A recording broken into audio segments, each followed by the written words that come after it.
Hello friend, welcome to my channel Avinash sir competition classes. आज मैं आप लोगों के लिए लेकर आया हूँ मॉडर्न हिस्ट्री के बहुत ही महत्वपूर्ण प्रश्न जो हर एग्जाम में पूछे जाएंगे। रेलवे, बैंक, एसएससी सबके लिए यह उपयोगी है। तो चलिए क्वेश्चन को देखते हैं। बहुत ही महत्वपूर्ण प्रश्न है। आप लोग अगर मेरे मेरे चैनल पे फर्स्ट बार आए होंगे तो मेरे चैनल को सब्सक्राइब करें और बेल आइकन को जरूर दबाएं ताकि जब भी मैं वीडियो डालूं तो आप लोगों को आसानी से वह वीडियो प्राप्त हो जाए। और इस वीडियो को ज़्यादा से ज़्यादा शेयर कीजिए ताकि सभी को जो भी मैं वीडियो डालूं वह आसानी से प्राप्त हो जाए। तो चलिए शुरू करते हैं। फर्स्ट प्रश्न है मॉडर्न हिस्ट्री का, आधुनिक भारत का, कि अंग्रेजी संसद में भारत सरकार अधिनियम कब पारित हुआ। अंग्रेजी संसद में भारत सरकार अधिनियम कब पारित हुआ। ए ऑप्शन में दिया 1852 ईस्वी में, बी ऑप्शन में दिया 1856 ईस्वी में, सी ऑप्शन में दिया 1858 ईस्वी में, डी ऑप्शन में दिया 1860 ईस्वी में।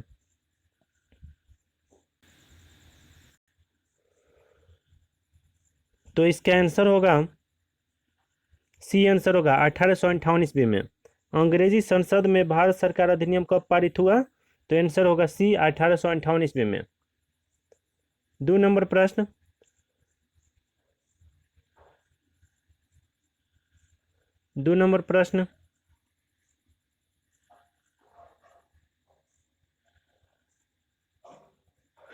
भारतीय राष्ट्रीय कांग्रेस का 1896 का अधिवेशन निम्नलिखित में से किसके लिए विख्यात है। ए ऑप्शन में दिया पहली बार राष्ट्रगान गाया गया, बी ऑप्शन में पहली बार राष्ट्रीय गीत गाया गया, सी पहली बार तिरंगा लहराया गया, डी इनमें से कोई नहीं। तो 2 नंबर प्रश्न, भारतीय राष्ट्रीय कांग्रेस का 1896 का अधिवेशन निम्नलिखित में से किसके लिए विख्यात है। तो 2 नंबर का आंसर होगा बी, पहली बार राष्ट्रीय गीत गाया गया। आंसर होगा बी नंबर, पहली बार राष्ट्रीय गीत गाया गया। 1896 में पहली बार कांग्रेस के अधिवेशन में भारत का राष्ट्रीय गीत वंदे मातरम गाया गया। वंदे मातरम बंकिम चंद्र चटर्जी के उपन्यास आनंद मठ का अंश है। यह 1937 तक भारत का राष्ट्रीय गान रहा था। 3 नंबर प्रश्न, निम्नलिखित में से किस गवर्नर जनरल को भारतीय प्रेस का मुक्तिदाता कहा जाता है। 3 नंबर प्रश्न, निम्नलिखित में से किस भारतीय गवर्नर जनरल को भारतीय प्रेस मुक्तिदाता कहा जाता है। ए ऑप्शन में दिया Lord William Bentinck, B option में दिया sir Charles Metcalfe, C option में दिया लॉर्ड ऑकलैंड, डी ऑप्शन में दिया लॉर्ड एलन बोरो। तो 3 नंबर का आंसर होगा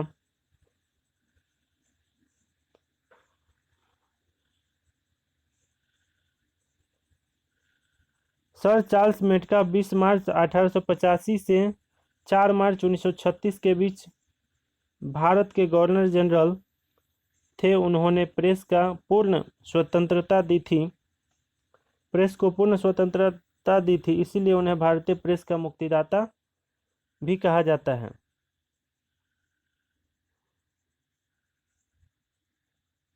तो आंसर होगा बी, सर चार्ल्स मेटकाफ। निम्नलिखित में से किस गवर्नर जनरल को भारतीय प्रेस का मुक्तिदाता कहा जाता है। तो आंसर होगा B, sir Charles Metcalfe. 4 number प्रश्न, समुद्री व्यापार के संदर्भ में कारताज व्यवस्था का उपयोग किसके द्वारा किया जाता था। ए ऑप्शन में दिया है डच, बी ऑप्शन में दिया फ्रांसीसी, सी ऑप्शन में दिया है अंग्रेज, डी ऑप्शन में दिया पुर्तगाली। तो 4 नंबर प्रश्न, समुद्री व्यापार के संदर्भ में करताज व्यवस्था का उपयोग किसके द्वारा किया जाता था। तो 4 नंबर का आंसर होगा 4 नंबर का आंसर होगा डी, पुर्तगाली। समुद्री व्यापार के संदर्भ में करताज व्यवस्था का उपयोग किसके द्वारा किया गया था। तो आंसर होगा डी, पुर्तगाली। करताज व्यवस्था का संबंध पुर्तगालियों द्वारा समुद्री व्यापार के लिए जारी किए गए व्यापार लाइसेंस से है। 20वीं शताब्दी में अंग्रेजों ने भी नेविसर्ट नामक व्यवस्था शुरू की थी। 5 नंबर प्रश्न, सुरेंद्र नाथ बनर्जी के बारे में निम्नलिखित में से कौन सा कथन सही नहीं है। ए ऑप्शन में दिया है वे इंडियन नेशनल एसोसिएशन के सह संस्थापक थे, बी वे कलकत्ता के रिपन कॉलेज के संस्थापक थे। सी उन्हें राष्ट्रीय चेतना के कॉन्सेप्ट के लिए जाना जाता है। डी उन्होंने आनंद मोहन बोस के साथ मिलकर साधारण ब्रह्मो समाज की स्थापना की। तो 5 नंबर का आंसर होगा डी, उन्होंने आनंद मोहन बोस के साथ मिलकर साधारण ब्रह्मो समाज की स्थापना की।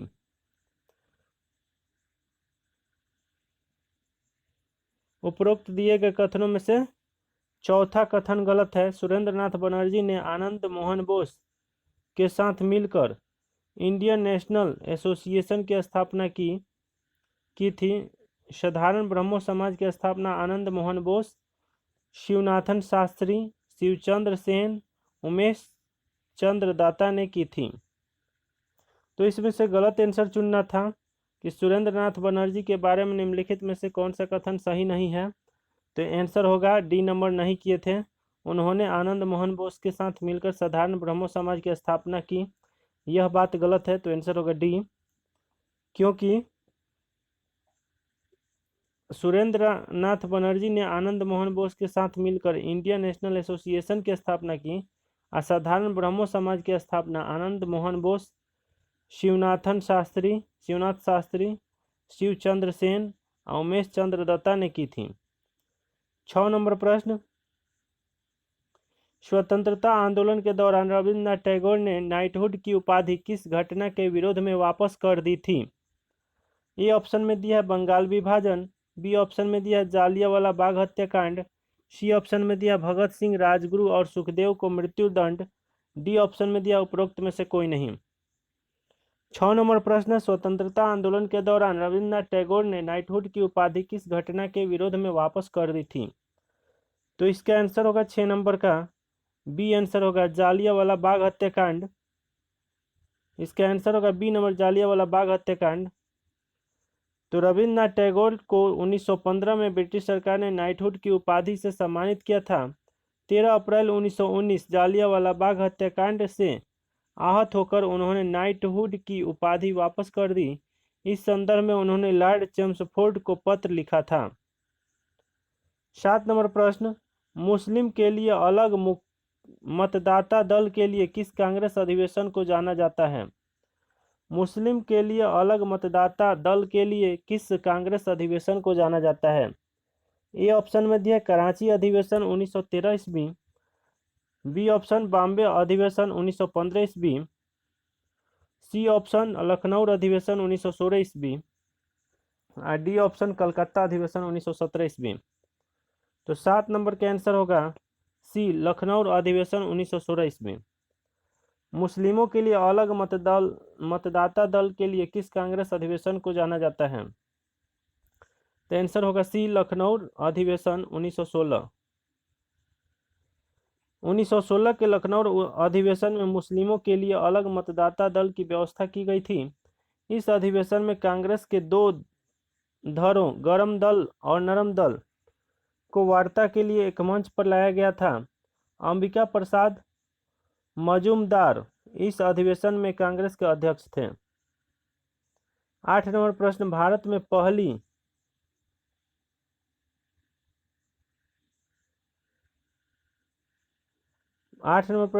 में पहली यूरोपीय बस्ती किस स्थान पर स्थापित की गई थी। ए ऑप्शन में दिया कोची, बी ऑप्शन में दिया चिंसूरा, सी ऑप्शन में दिया सूरत और डी ऑप्शन में दिया चेन्नई। तो 8 नंबर का आंसर होगा ए, कोची। भारत में पहली यूरोपीय बस्ती किस स्थान पर स्थापित की गई थी। तो आंसर होगा ए, कोची। केरल के एर्नाकुलम जिले में स्थित कोची पोर्ट भारत में पहली यूरोपीय बस्ती थी। यह जल से घिरा हुआ स्थान है। यह कोची के दक्षिण पश्चिम में स्थित है। 9 नंबर प्रश्न, निम्नलिखित में से किस राज्य ने अंग्रेजों को मुक्त व्यापार के लिए सुनहरा फरमान जारी किया। ए ऑप्शन में दिया हैदराबाद, बी ऑप्शन में बीजापुर, सी ऑप्शन में दिया है गोलकुंडा, डी ऑप्शन में दिया अहमदनगर। तो 9 नंबर का आंसर होगा सी, गोलकुंडा। निम्नलिखित में से किस राज्य ने अंग्रेजों को मुक्त व्यापार के लिए सुनहरा फरमान जारी किया। तो आंसर होगा सी गोलकुंडा। 1632 ईस्वी में अंग्रेजों को गोलकुंडा का साथ मुक्त व्यापार करने का सुनहरा फरमान प्राप्त हुआ। इसके लिए शुल्क 500 पैगोडा प्रतिवर्ष था। 10 नंबर प्रश्न, सलबाई की संधि किस युद्ध से संबंधित है? ए ऑप्शन में दिया प्रथम आंग्ल मैसूर युद्ध, बी ऑप्शन में दिया प्रथम आंग्ल मराठा युद्ध, सी ऑप्शन में दिया द्वितीय आंग्ल मराठा युद्ध, डी ऑप्शन में दिया द्वितीय आंग्ल मैसूर युद्ध। तो 10 नंबर का आंसर होगा बी प्रथम आंग्ल मराठा युद्ध। सलबाई की संधि किस युद्ध से संबंधित है? तो आंसर होगा बी प्रथम आंग्ल मराठा युद्ध। प्रथम आंग्ल मराठा युद्ध के बाद 17 मई 1782 को सलबाई की संधि पर हस्ताक्षर किए गए थे। इस संधि पर मराठा साम्राज्य के प्रतिनिधियों और ब्रिटिश ईस्ट इंडिया कंपनी के प्रतिनिधियों द्वारा हस्ताक्षर किए गए थे। इस संधि के द्वारा अंग्रेजों ने सलसेत और बरोच पर अपना नियंत्रण किया था। 11 नंबर प्रश्न, बक्सर की लड़ाई ईस्ट इंडिया कंपनी द्वारा किसके साथ लड़ी गई? A option Mir Qasim, B option Saadat Ali Khan द्वितीय, सी ऑप्शन अली वर्दी खान, डी ऑप्शन सिराजुद्दौला। तो 11 नंबर प्रश्न होगा, 11 नंबर का आंसर होगा ए मीर कासिम। आंसर होगा ए मीर कासिम। बक्सर की लड़ाई ईस्ट इंडिया कंपनी द्वारा किसके साथ लड़ी गई? तो आंसर होगा ए मीर कासिम।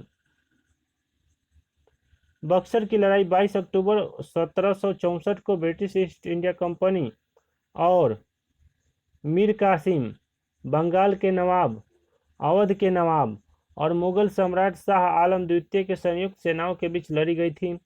इस लड़ाई में अंग्रेजों का नेतृत्व हेक्टर मुनरो ने किया था। 12 नंबर प्रश्न, निम्नलिखित में से भारतीय शिक्षा का मैग्ना कार्टा किसे कहा जाता है? ए ऑप्शन में दिया वुड्स डिस्पैच, बी ऑप्शन में दिया सेडलर आयोग, सी ऑप्शन में दिया भारतीय विश्वविद्यालय अधिनियम 1904, डी ऑप्शन में दिया रेले आयोग। तो 12 नंबर का आंसर होगा ए वुड्स डिस्पैच। निम्नलिखित में से भारतीय शिक्षा का मैग्ना कार्टा किसे कहा जाता है? तो आंसर होगा A Wood's dispatch. Sir Charles Wood British East India Company के नियंत्रण बोर्ड के अध्यक्ष थे। उन्होंने 1854 में लॉर्ड डलहौजी को एक प्रश्न भेजा था। उन्होंने सुझाव दिया था कि प्राथमिक विद्यालयों में मातृभाषा की पढ़ाई होनी चाहिए और उच्च विद्यालयों में अंग्रेजी शिक्षा भी होनी चाहिए। इसके वुड्स डिस्पैच कहा जाता है। 13 नंबर प्रश्न, वर्नाकुलर प्रेस अधिनियम और शास्त्र अधिनियम किस वायसराय के द्वारा पारित किया गया था? ए ऑप्शन में दिया लॉर्ड लिटन, बी ऑप्शन में दिया है लॉर्ड मेयो, सी ऑप्शन में दिया लॉर्ड डलहौजी, डी ऑप्शन में दिया लॉर्ड हार्डिंग।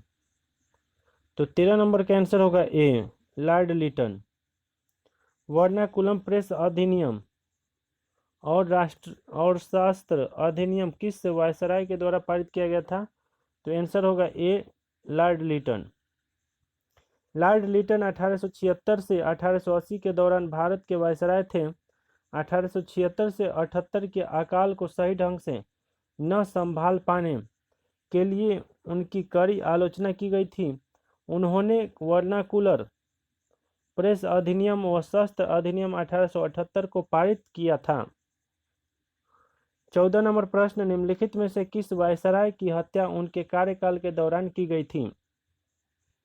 14 नंबर प्रश्न, निम्नलिखित में से किस वायसराय की हत्या उनके कार्यकाल के दौरान की गई थी? ए ऑप्शन में दिया लॉर्ड मेयो, बी ऑप्शन में दिया लॉर्ड लिटन, सी ऑप्शन में दिया लॉर्ड डलहौजी, डी ऑप्शन में दिया Lord Hardinge.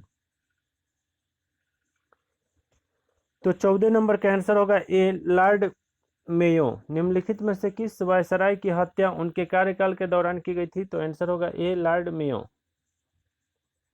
Lord viceroy Bharat का एकमात्र ऐसे वायसराय थे जिनकी हत्या उनके कार्यकाल के दौरान हुई थी। 1872 में अंडमान द्वीप के पोर्ट ब्लेयर में एक निरीक्षण यात्रा के दौरान के पठान ने उनकी हत्या कर दी थी। 15 नंबर प्रश्न, लॉर्ड रिपन ने हंटर आयोग का गठन किस लिए किया था? लॉर्ड रिपन ने हंटर आयोग का गठन किस लिए किया था? ए ऑप्शन में दिया आतंकवादी तथा राष्ट्रवादी गतिविधियों को रोकने के लिए, बी ऑप्शन में दिया भारत में शिक्षा सुधार के लिए, सी ऑप्शन में दिया उच्च न्यायपालिका में भारतीय न्यायाधीशों की नियुक्ति, डी ऑप्शन में दिया उपरोक्त में से कोई भी नहीं। तो 15 नंबर का आंसर होगा बी, भारत में शिक्षा सुधार के लिए।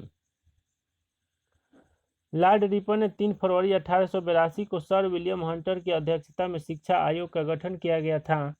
विलियम हंटर वायसराय की कार्यकारी परिषद के सदस्य थे। इस आयोग ने भारत में शिक्षा सुधार के लिए प्रारंभिक शिक्षा व उच्च शिक्षा में सुधार के लिए कई महत्वपूर्ण सुझाव दिया। 16 नंबर प्रश्न, भारतीय टंकन पर कागजी मुद्रा अधिनियम किस वायसराय ने पारित किया था? ए ऑप्शन में दिया लॉर्ड लिटन, बी ऑप्शन में दिया Lord Hardinge, C Lord Curzon, D Lord Dufferin. तो 16 नंबर का आंसर होगा सी, लॉर्ड कर्जन। भारतीय टंकन पर कागजी मुद्रा अधिनियम किस वायसराय ने पारित किया था? तो आंसर होगा सी, लॉर्ड कर्जन। जनवरी 1899 में लॉर्ड कर्जन को भारत का वायसराय नियुक्त किया गया था। उन्होंने भारत टंकन पर कागजी मुद्रा अधिनियम 1899 पारित किया और भारत को स्वर्ण मानक की शुरुआत की। 17 नंबर प्रश्न, निम्नलिखित में से किसे मराठा मैकियावेली कहा जाता है?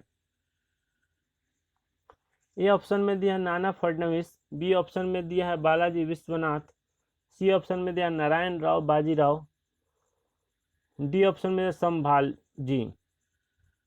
निम्नलिखित में से किसे मराठा मैकियावेली कहा जाता है? तो आंसर होगा 17 नंबर का ए आंसर होगा नाना फडणवीस। निम्नलिखित में से किसे मराठा मैकियावेली कहा जाता है? तो आंसर होगा ए, नाना फडणवीस। पेशवा शासन के दौरान नाना फडणवीस मराठा साम्राज्य के प्रभावशाली मंत्री व कूटनीतिज्ञ, यूरोपीय द्वारा इन्हें मराठा मैकियावेली, सुप्रसिद्ध इतालवी कूटनीतिज्ञ निकोलो मैकियावेली पर आधारित नाम कहा जाता था। ब्रिटिश साम्राज्य की बढ़ती हुई शक्ति के दौरान भी उन्होंने मराठा साम्राज्य को सुरक्षित रखा। 18 नंबर प्रश्न, श्रीरंगपट्टनम की संधि का संबंध किस युद्ध से है? ए ऑप्शन में द्वितीय आंग्ल मराठा युद्ध, बी ऑप्शन में तृतीय आंग्ल मैसूर युद्ध, सी ऑप्शन में तृतीय आंग्ल मराठा युद्ध, डी ऑप्शन में चतुर्थ आंग्ल मराठा युद्ध मैसूर युद्ध। तो 18 नंबर का आंसर होगा बी, तृतीय आंग्ल मैसूर युद्ध। तृतीय आंग्ल मैसूर युद्ध। श्रीरंगपट्टनम की संधि का संबंध किस युद्ध से है? तो इसका आंसर होगा बी, तृतीय आंग्ल मैसूर युद्ध। 19 नंबर प्रश्न, पुणे समझौता के दौरान पुणे समझौता के संदर्भ में कौन सा कथन असत्य है?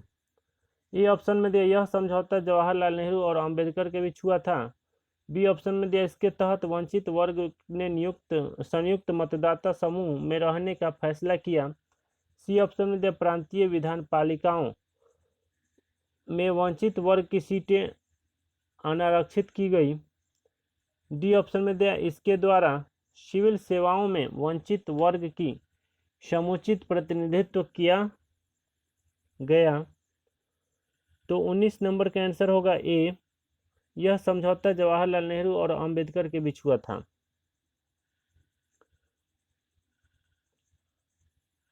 उपरोक्त में से पहला कथन असत्य है।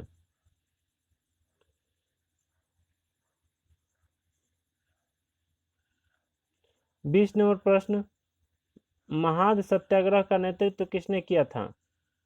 महाद सत्याग्रह का नेतृत्व किसने किया था? ए ऑप्शन में दिया महात्मा गांधी, बी ऑप्शन में दिया doctor Bhimrao Ambedkar, C option में दिया आचार्य विनोबा भावे, डी ऑप्शन में दिया बाल गंगाधर तिलक। तो महाद सत्याग्रह का नेतृत्व किसने किया था? आंसर होगा बी डॉक्टर भीमराव अंबेडकर।